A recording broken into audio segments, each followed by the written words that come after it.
Welcome back to another episode of Breaking the Line. I'm Samuel. And I'm Charleton. She's still Lauren. Yeah. Have you stopped being Lauren No. at any point? No. Was there ever a point that you weren't Lauren? No. So, like, what happened, like 50 years ago? Were you still Lauren? The sovereignty of God. Do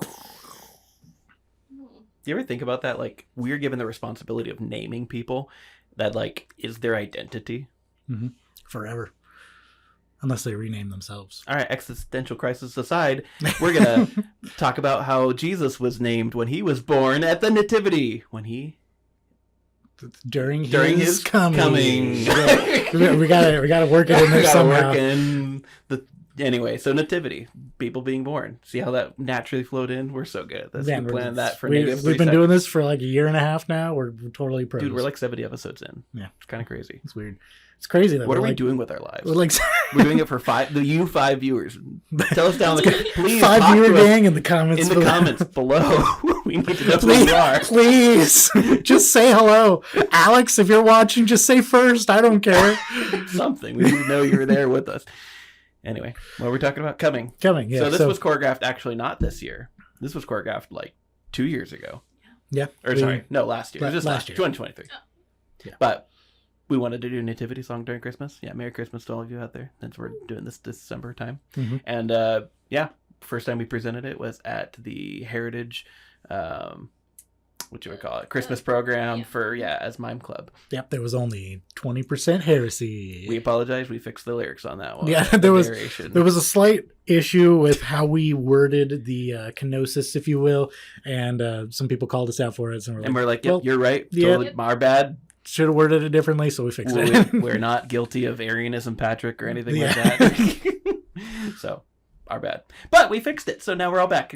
Happy. This is the better version now. Yep. 20% less heresy. And also this version, the initial version with like 6 people was kind of like the concept. This version with Virginia, much better. Oh yeah, actually have like people to establish. More. Mm-hmm. I am so happy because Lauren got to put this on people. Yeah. Yeah. Yep, she was the song director for this one. Yep. Anything you would add as far as your comments on choreographing or staging this all? Definitely need more space. Yes. For sure. There's a lot of people. Little space. Other than that, I feel like it's better with more people, but also with more people, there's more people, you know? That's deep. Yep. That's tautological, but deep. Anyways. Yeah. But logistics work out, but I think it worked for the better because I'll let you highlight some of those side people as we go, Lauren, but I like this song. Yep. Let's do it. Man, I love this music.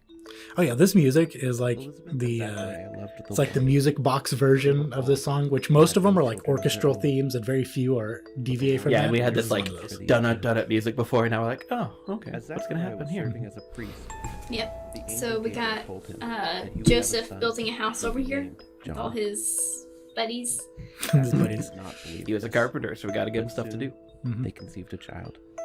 Yeah, we also got kind of a left-right stage thing. So stage left, you got Zachariah and Elizabeth and their old story, and then we come back and forth with Mary and Joseph. Gabriel told her that she would become the mother of the promised Messiah. Mary, this is another part where we're gonna have a counter for how many houses we built throughout the whole project. Yeah, we got our we spent some detail on this house. Oh yeah, we filled a lot of time. There was kind of a disagreement as to how the house should end up working because I had to kind of help him out with that, and we ended up getting, I think, it to a good point. So our house is like 4 square feet, but that's okay. When Mary came home, she told Joseph. Oh my gosh, she's preggers. She was pregnant. She's pregnant. Video for that one down below. I love that. The angel told him that Gabriel's doing some work here. Son of God. Yeah. Joseph believed God. But I do love also how there was kind of a full stage moment where like everything's going on, and then there was a decree. This moment for all kind of Jews clears the stage a little bit. To be counted for the census. Yep, and I do like in this version where with more people we have like more Israelites going to their hometowns as opposed to just and we can Joseph. have an inn that's really full. Yeah, the inn is like crammed. Oh, there's exactly. no room. Yeah, usually in the inn it's like, oh, there's one person. It doesn't really look full. But here it's like, oh, they're all crammed in. Okay. They're like. I am sad that we cut out the animals out of the stable. Conception. Really? God of heaven and You earth. think so? Are you sure? become a baby bull. Lauren didn't want the animals. You know, now that you're saying it, I do agree, actually. Like, I feel like it's really empty, you know?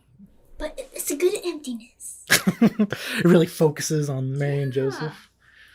It's fair. And the animals could distract from, like, you got the shepherds out in the field, because basically we're setting up the next song. So you got the shepherds, and they would need some animals potentially. If so, it could be confusing potentially. But my proposal is that since we do have people acting as animals in Project Understory, like creation, that it would make sense to kind of come full circle at that moment. Okay, how about we meet halfway and we have real live animals for that part.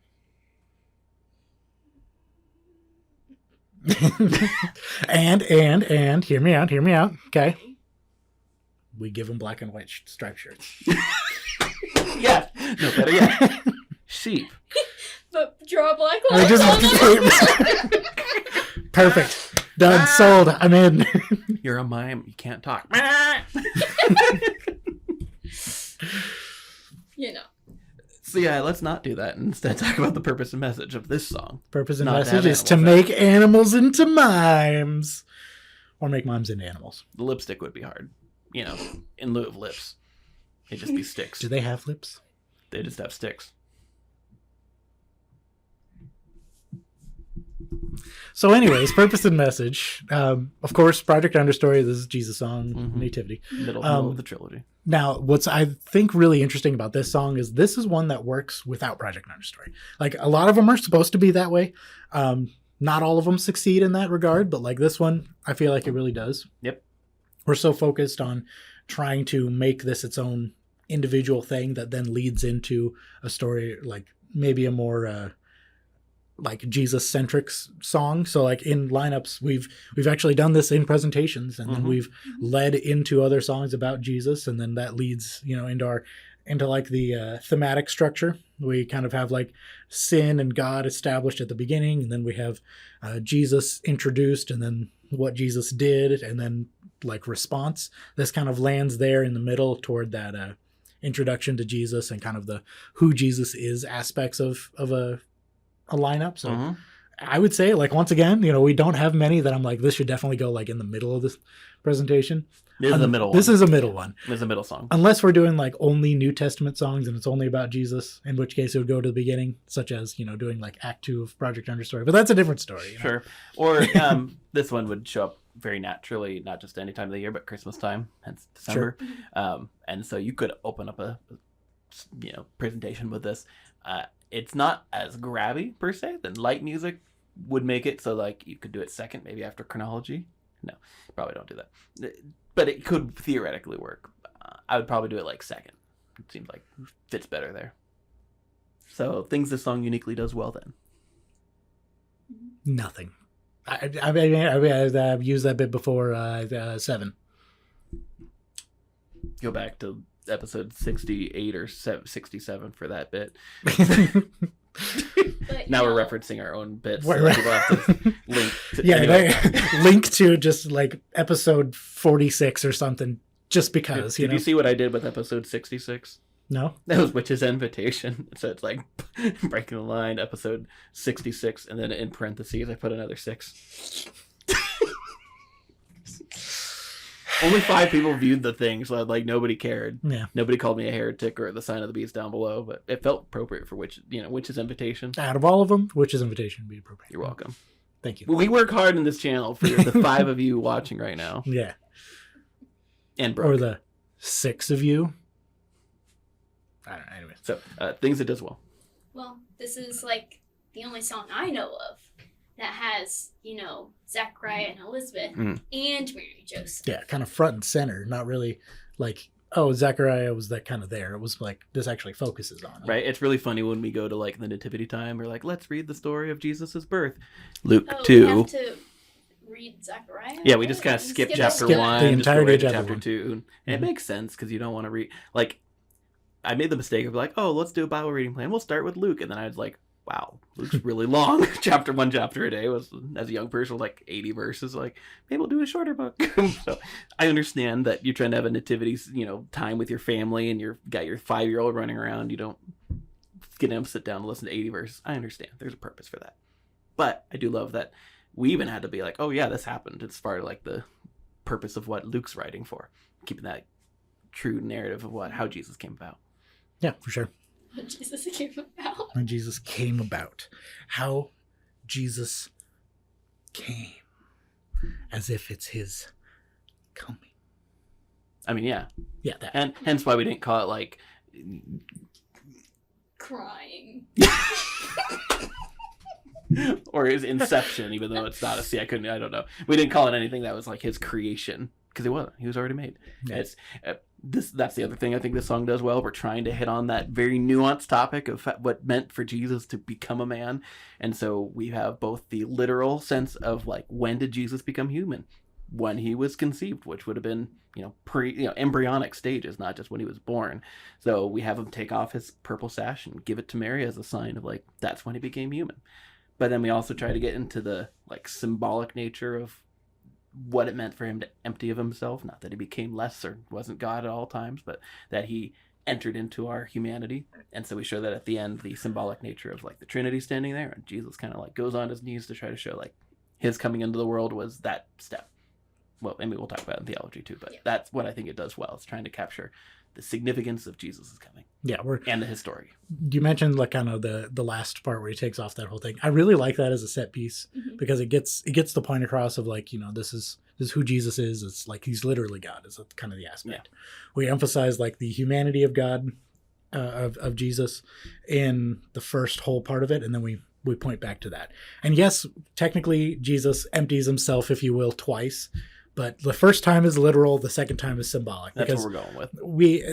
We were trying to make it as clear as possible. And if we just kind of threw it in there at the beginning when it was chronologically correct, it's really easy to miss. Yeah. And then if we were to just do it at the very end, that's technically not correct because it was always Jesus. So having it both times, while it can be like, oh, that's a little weird, we emphasize the symbology of it at the very end, which is probably something we need to put in the bulletin. Definitely. The but program, I think it helps people make sure we have the time to appropriately grasp it. His birth was the descending from heaven to become man. That we're trying to emphasize the gravity of that situation with this nice, light, happy music, and yet still that he did that all the way back at the conception. We should have just called this song Conception. Conception. I'm sure some of the moms out there might not be so happy. So then things you might critique. And it's hard to critique. No, not everything or nothing or 7. It's hard to critique a song that's so fresh. I think that we're kind of in the lowly period where we already kind of fixed part of the problems. We did it last year. We're like, that's heresy. Let's fix that. And so we fixed that problem. Just a minor problem of heresy. And then I don't know if there was a ton I'd fix. We need more stage. We've already mentioned that. I don't know what else you would add. Just like minor like characterization things that I would tweak, like just yeah.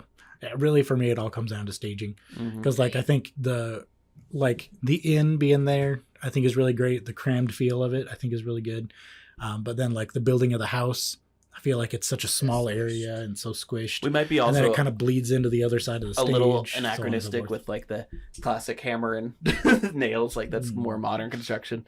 But for the sake of clarity, is really what it is. No, and I understand that. You could probably also do some more stonemasonry to keep it clear. But again, I'm trying to think about what I would critique, and that might be some of it. Yeah. Theologically. We already kind of mentioned the kenosis and all of the heresies that come up at that. Figure out who Jesus is. It's been one of the like biggest divides of church, figuring out how to word that concept of Trinity, of always being God, but yet Now, how could he possibly be God, but then still be so small and limited? Yeah. Because he deliberately chose to do that and abided by that the whole time. So. Yeah. Well, you can read Philippians 2:1-11 to tell us what you think. Heretic.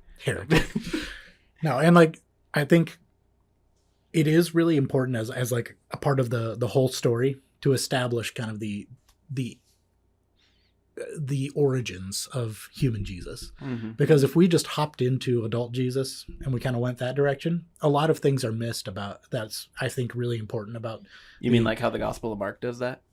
Yes, actually. And the Gospel of John? Yes.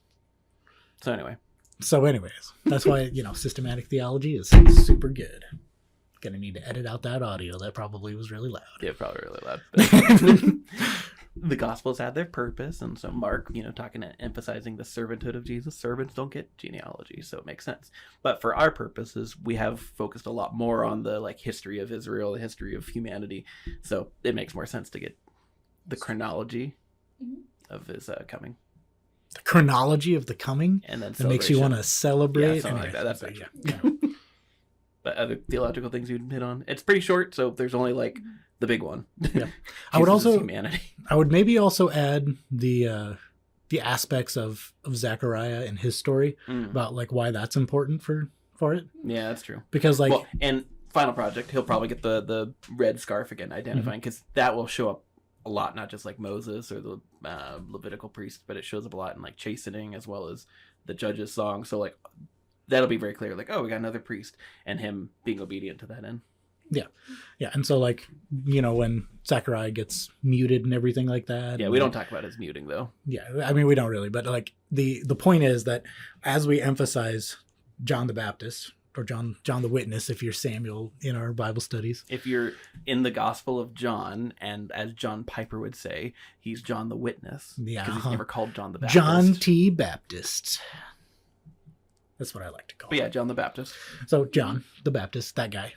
The Southern Baptist John. He... So John the Baptist... he wasn't Presbyterian? He was not... John the Presbyterian, John the Baptist. I think it's really interesting thematically as well, because we have the story in Luke 1 of when Zechariah is introduced and Elizabeth, and then they have John in the womb is kind of before, he came before Jesus did, which then if we look into John and we talk about in the first chapter of John, how John the Baptist came before Jesus, but not just in a physical, was born, 6 months earlier or whatever, but actually also thematically his purpose was to come before the Messiah, to make the way for him. It's almost like that was on purpose, if I didn't know better. It's really funny. John the Baptist gets in 3 songs, but they're very minimal roles. It's he's born in this song. That's it, literally. The next song, he'll show up as they were friends because they were cousins. That's it, very short. And then he baptized Jesus, and we're done. The motif of John the Baptist is so short, it feels like a crime. Well, and it is really funny because when you think about the actual story of John the Baptist, he was for lack of a better term, a cult leader. He had a good following. There's a better term for that. No, but he had a following of people who listened to him, who heard his story of the Messiah and that who he was pointing toward. And so we see in early chapters of the Gospels of him pointing toward what is going to happen and the coming Messiah. And then finally he points toward Jesus specifically. And it's that's him. That's the guy. He's that guy over there. Go to him. We found him. And so, he did really make the way for Jesus. And I feel a lot of that nuance gets missed in the Gospels. It's not even in these songs. No, that's true. That you can just kind of gloss over if you're not paying attention. So yeah. There's something I want to throw in there. Yeah. And so we give a little stage time for at least the audience to be oh, that's kind of interesting. So hopefully they go back to the scriptures. Because that's, I hope, one of the things that we do is we make people go back and be wait, David. And then they see Jesus and how David ruled and reigned even though he messed up and that kind of stuff. Yeah. Oh, yeah. Part of purpose of this in general is to get that actual good Christocentric kind of theme where everything points to Jesus. So that way when you come back and you look at some of the old things, because obviously this project's going to be an hour and a half and you can't know everything about scripture in an hour and a half, but having it all put together in a relatively succinct form, you kind of then realize, oh, look at all these themes that are happening. It's okay, so now I see it. I see this and that matches to that and that's emphasized there. And it's I get it. It's meant to bring the whole Bible together into this is about Jesus and then how that works then for salvation. Imagine it being about Jesus. Crazy. The story of Jesus' birth being about Jesus. Yeah, it's about Jesus. Yeah. Anything you would add theologically? Yeah, I kind of hit on the Jesus becoming human thing. Talked about everything. And next up, we have our ratings. Clarity. difficulty in style. Yeah. There we go. That was a cool style we did there by having Lauren do it. It's crazy. It was so that style was. You gotta mix it up, and it was like slam dunk right there, like they say in tennis. 4. Is that tennis? No, that's golf. Okay, that's what I thought. It's like when golf, Tiger Woods scores a slam dunk against LeBron Tom James. Brady in golf. When the score is love. He's using terms incorrectly, but that shows that he actually knows them. I'm smashing together like 5 different all I imagine is Rosalie and her kids watching all of our dumb style segments. But anyway, clarity. Yeah. Again, narration, it's difficult to rate these things because the litmus test would be that if we take away the narration, would they understand what's going on? I'd probably say not 100%. The staging, being like, these are 2 people, those are 2 people. That helps, I think, where you're like, the back and forth makes it extra clear that these are separate people, separate pregnancies, and the fact that they like come together and you're like, oh yeah, there's babies. Also, that baby like the leaping in the mother's womb, we have not come up with a great way to show that without being super really cheesy. Weird. Like, boom. I don't know how to show that. I feel like the Holy Spirit needs to come behind them and being like, yep, or do. The Holy Spirit like shoves Elizabeth. The Holy Spirit's hand comes on the butt, like boom. Maybe not. I'm just throwing out ideas. So all that to be said, you're gonna understand it if you already know the story, but that's not a great test as far as clarity. So I feel like I have to go lower. I'm gonna give it like a 4. It's not bad, but like that's as far as narration, right? That's without narration. It's clearer than that with narration, but as far as like our standards, I'm gonna go 4. Yeah, I mean, obviously, like going without narration is kind of our litmus test to see how its clarity does. But as its form, which is with narration, I feel like it gets the point across. Like you watch it, you totally get it. So like, I'm just gonna go like an 8. Which I would like to note, this is the furthest apart we've been in points ever. I just feel like the mime itself is pretty unclear. I mean, it could use some clarity on some of the technique and stuff like that, but that's more of a staging issue. If we had bigger stage and more time to work on it, then sure. But I mean, yeah, I gotta give it an 8. All right, Lauren. I'm gonna give it Give the drum roll on the back. The anticipation's building. I'm gonna give it a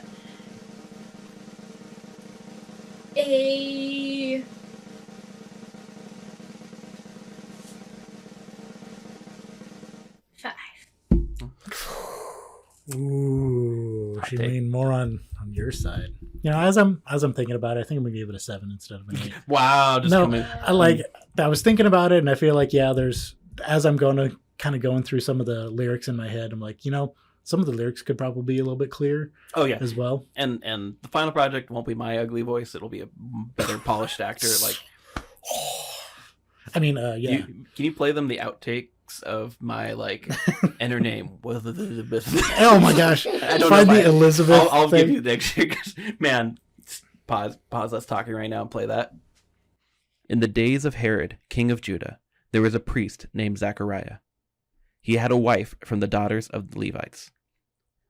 He had a wife from the daughters of the Levites, and her name was Elizabeth. He had a wife from the daughters of the Levites, and her name was Elizabeth. Elizabeth. He had a wife from the daughters of the Levites. He had a wife from the daughters of the Levites, and her name was Elizabeth. I can't say Elizabeth. Elizabeth. Was Elizabeth. I think it's the was. Elizabeth was Elizabeth. And her name was Elizabeth. And her name was Elizabeth. Was Elizabeth. I'm glad you're getting a laugh out of this. He had a wife from the daughters of the Levites, and her name was Elizabeth. Just one of those should be good enough. All right, welcome back. Man, that was bad. It's just like I have a lisp if you couldn't tell already. And her name was Elizabeth was just like annoying to try to get out of my mouth. It took like her name 7 tries for him to get it. Like, and her name was Elizabeth. Dumb. So funny. So yeah, the clarity went down just because I was talking. Dang. And it was a little bit heresy before. Anyway, difficulty. Not that difficult of a song. There's timing, and so like you got main characters that have to do main character things. They're out most of the time, and the background rules are pretty simple. You have to go back and forth. Minimal mime technique. I feel like it's middle of the road difficulty. I'm gonna go like a 5. Yep, I was gonna go a 5. It's not really hard. Like if you've done a nativity song before, you'll probably be able to do this one just fine. The only extra nuances are the Elizabeth Zachariah part, which not that hard. There's like some Zachariah has to do priestly stuff, but it's pretty generic. Sacrifice. Yeah. Then you have the like background character stuff with building things, and They have to get over to the little inn to get packed in there on time. Yeah, it's pretty And then easy. the animals have to come out. The difficulty would go spiking high if there was a sheep in a mime costume. Oh man, that'd be that someone had to make keep it quiet. 11 out of 10. Yeah. Yeah, that would be an 11 out of 10. Style and difficulty. Yeah. No other mime song would ever do that. Breaking the binds. Breaking the lines. Breaking the lines. Difficult. and bounds. Okay, I'm Mime. going to give it a I feel like the easy is just to say 5 because that's what we both gave it. 5. But you can have your own opinion. You can have a 5. Yeah. Yeah. Yeah. Yeah. The claps are just all over this audio. That was a good rhythm though. Somebody remix that into a song. I don't know. No. Just teaching it was a lot for me. Yeah. Why was it difficult teaching it for you? Because, well, one, there was the Elizabeth Zachariah side, plus the background characters for that side. Then I had the Mary Joseph side, plus all the background characters for that side. Yeah. So teaching it and actually so goes up a teaching little bit. it was pretty difficult with trying to go from this side to this side, but then sometimes they crossed Mhm. where like those people would influence those people, and like it just Yeah. So you kind of had to teach it relatively linear, where it's like you're gonna Yeah. do this. Okay, now wait here. Yeah, you're gonna do Yeah. this. Now wait here. Gabriel, you need to go back and forth. You know, so Yeah. you can't just teach it independently and then put it together. It's like you're not teaching everybody at once. You're going between all the different little groups. yeah, that does Yeah. make it difficult, especially. Our people were relatively mature, but when you got people doing crazy stuff in the background, you're like, no, stop. Just wait for your turn, okay? Build a house with Joseph already. So yeah. So you say 5 then. Do you want to Yes, increase it to please. like a 6? A 7. Ho ho! Lauren's going with a 7. Man, look at No, that. That's Let's go. the kind of The data. insight. Well, From my personal experience. yeah, I appreciate that. Yep, that's valuable experience right there. All right, and then style. I He don't just know has really wanted to do style. I He's don't know why- introduced It's style kinda like 5 3 or times, 4 yeah. times at this point. It's got some style. It's not as stylish as the other two, in my opinion. This one's the lower score in style overall for me. I would say so. But because it introduces Zachariah and Elizabeth, and because it gets all those pieces, it like combines the narratives of both Luke 1 and 2 as well as Matthew's like it synthesizing very well systematic of Jesus's narrative and coming. I feel like I'm gonna give it a 5. Yep, I kind of I'm pretty close to that as well because like if we're talking breaking bounds as we do with our litmus test, you know, can you say litmus? Litmus test. Litmus test. Litmus test. Say that like 10 times. Litmus test. No. Litmus test. Lipnist. Lipnist. Litmus. Litmus. Litmus. Bless you. Lipness test. So anyways, with breaking bounds as kind of being our benchmark is we have kind of if it's gonna have like a slow zoom on it. Oh my god! It's a big tongue. It doesn't fit in there. I can't say things. Anyway. Breaking the line. Breaking your mind. You know, just I'm going to give it a 0 so we can move on. No, I'm just kidding. So I would say like, I don't even remember what I was going to say. Style. So when it comes down to like style, we talk about do we break bounds is our litmus test. Litmus test. Litmus test. And I don't really think that the nativity aspect of it really does, because there's a lot of the similar themes. Been done, yeah. Like it's been done. This was a lot part of the songs do it. original Project Lunar story. Yes, this is one of the OG. Like when it comes down to like those first original 5, one of them was the nativity. Yeah. And I don't remember what it was called. Was it called? I think it was called Coming. But that Probably. was Jarek's version. Something like that. Anyways, so we had that. But when we bring in Elizabeth and Zachariah, that's pretty unique. I feel like that hasn't really been done. With our more recent version being like the shoving people into the inn, that's honestly something that doesn't happen very often. It sounds like, well, that makes a lot of sense if there's a bunch of people in there. There's really often not. Yeah. It's usually just one person at a door. Oh yeah, a yeah. second No, we're person. just knocking because space and all that stuff. Practical. Like a lot of practical reason. I feel like that's honestly And it's then, a you know, little with bit of point. Jesus taking off the sash, doing the whole... Oh shoot, we totally forgot that, because that's also connected to later in Jesus's ministry when he's on the cross. You have him take off the purple sash, and so there's kind of a dual humility, servanthood aspect to that role. So that is pretty unique. Yep, that is super unique. I really like when we were talking about doing this song, I really wanted to see that happen, because like that came up as an idea and we're all like, we need to do that. Yeah. And I really think it's such a cool and profound moment as well. Yeah. So style, it loses points for its unoriginality, you could say, but it gains points for its originality. No, it's so funny. No, now that I think about it, I might give it more style points. It's just that the staging isn't that crazy. Like, I don't know. I'm gonna stick with a 5, but that part is most of the points of style. Yeah, I would say like I'm gonna give it I'm leaning between a 6 and a 7. I'm gonna give it a 6 because it's got a bunch of the unique aspects, but it still gets dragged down by classic. It's a nativity song, and everybody's seen that. Okay. Gonna give it a...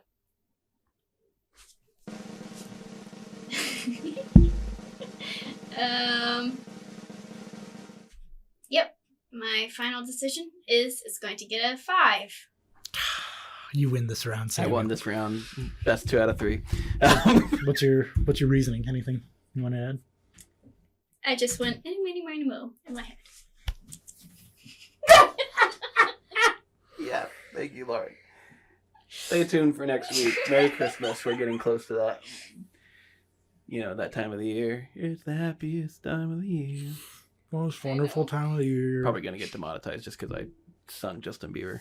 Not because it's copyright, just because it's Justin Bieber. Yeah. Justin Bieber mentioned is getting copyright claimed. Yeah. And shout out to you, Justin Bieber, who's probably not watching this. Justin Bieber. Justin Bieber, you specifically, mash that like, subscribe. Everybody else, no, you're exempt this time. And just remember, you're almost done. All those people who, all I want for Christmas is you is playing through your head over and over again. Just remember, there's hope at the end of this. Just 2 more weeks and we'll be done. For you working in the shopping mall, playing that song over and over again, there's hope. Just 1 more day. All I want for Christmas is you. Like the little sheep in EWE, you. Yeah. I'm Samuel. And I want to like paint it black and white as well. So. He's Charleton. And I'm Lauren. Breaking the line. Breaking the line. Is that the actual thing? Yeah. Oh. Yeah. Sometimes I interrupt him. Oh, okay. We do bits, you know, to make things funny. Okay. Yeah. Breaking the line. Yep. Cool.